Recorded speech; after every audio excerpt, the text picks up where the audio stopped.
Fala pessoal do YouTube, tudo beleza? Aqui é o professor Daniel Severino e essa é a nossa quarta videoaula do mini curso de Sheet Metal no Autodesk Inventor 2016. Pessoal, direto ao assunto, dando continuidade ao comando flange, hoje eu vou explicar 4 formas diferentes de você dimensionar essa sua aba. Bom, então para começar eu vou habilitar aqui novamente o comando flange. Só lembrando, quem perdeu a terceira videoaula onde eu explico todos os métodos de configuração em relação à face interna, externa, ângulos, acesse a descrição desse vídeo e clique ali para acompanhar a terceira videoaula. Galera, aqui eu vou executar uma flange com um ângulo de 90, o comprimento aqui pode variar, mas para efeito de teste eu vou utilizar 40. E a minha preocupação maior agora não é em relação à altura da aba, em relação ao ângulo dela, e sim a extensão que ela está em cima dessa minha estrutura. Reparem que nessa opção básica você não consegue configurar qual é o seu comprimento, somente a altura. Então aqui do lado do botão Apply eu tenho essas duas setas, que na verdade é um botão More, né, que ele vai colocar mais opções nessa estrutura. Dando um clique, ele vai trazer o Width Extend e o Design, que eu posso habilitar com o Old Method. Bom, no Width Extend eu vou utilizar aqui a primeira informação como Edge. Essa opção ela é default do seu arquivo de Sheet Metal, então toda vez que você habilitar uma flange, essa é a opção que vai estar marcada como inicial, ou seja, ele vai pegar toda a extensão dessa sua aresta. Já a segunda opção, o Width, ele vai pedir para você marcar um comprimento a partir do centro dessa peça ou em relação ao offset. Bom, vamos aqui primeiro com o item centralizado. Reparem que na opção Width ele tem aqui 10 milímetros. Se eu colocar aqui, por exemplo, 40 milímetros, ele vai jogar 20 milímetros a partir do centro dessa peça para a direita e 20 milímetros dessa peça para a esquerda. Esse meu elemento aqui tem 100 milímetros, é a mesma chapa que eu utilizei na última videoaula. Então, se eu colocar aqui 100 milímetros, ele vai pegar toda a extensão. Se eu colocar 90 milímetros, ele vai dar um espaçamento de 5 milímetros em cada lateral, deixando assim a folga de 10 no total. O offset já é um pouquinho diferente, porque quando eu habilito essa opção, ele pede uma face de referência. Eu vou colocar aqui o comprimento de 40. Esse botão chamado offset, ele já veio habilitado, eu não preciso clicar em cima dele e eu vou selecionar essa face como referência. Ele jogou 5 milímetros e mudou a direção da minha flange. Preciso refazer? Preciso colocar negativo? Não. Na frente aqui dos 5 milímetros eu tenho um item chamado Offset Flip, que ele muda a posição desse seu elemento de flange. E para entender a lógica de trabalho aqui é simples. O offset, comprimento 40, então essa flange tem 40 milímetros no total e uma distância entre a face inicial e a face aqui externa dessa chapa com 5 milímetros.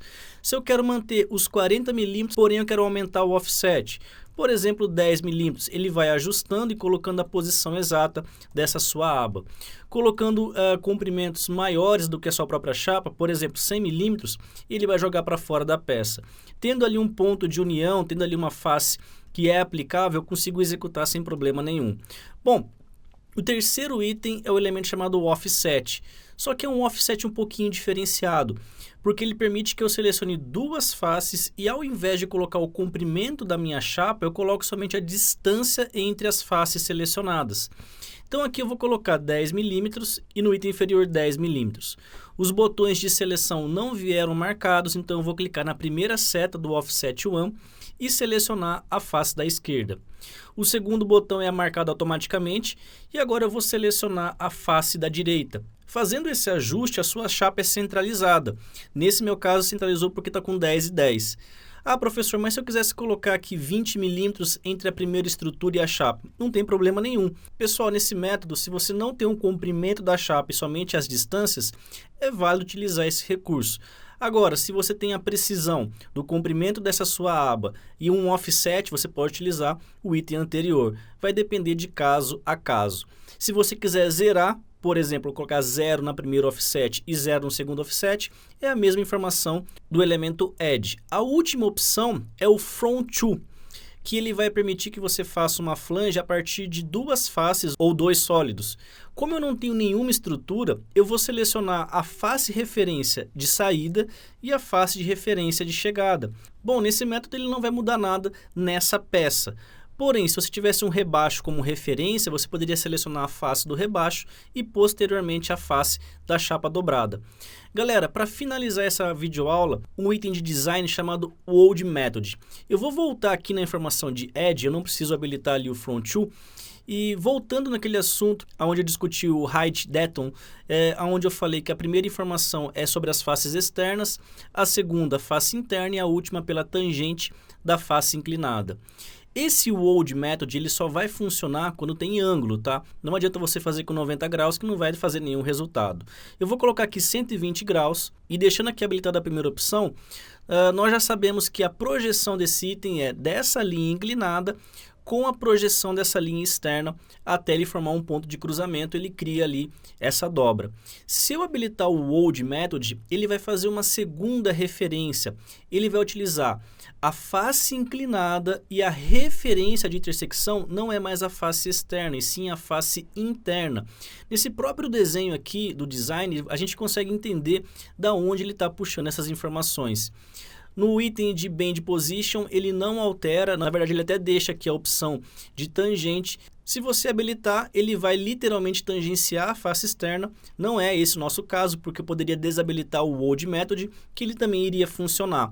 Então, desabilitando a relação de tangência, eu consigo encontrar a intersecção pela parte externa e interna. Beleza, pessoal? Então é isso aí. Na próxima videoaula eu já vou começar a falar sobre as edições de flange para posteriormente a gente começar a planificar essa estrutura, ou seja, abrir isso numa folha de metal. Galera, recados dessa videoaula. Se você gostou, clica aí no gostei, curta e compartilhe. Divulguem para que mais e mais pessoas possam aprender gratuitamente como trabalhar com o Inventor 2016. Eu quero deixar o meu forte abraço, meu muito obrigado e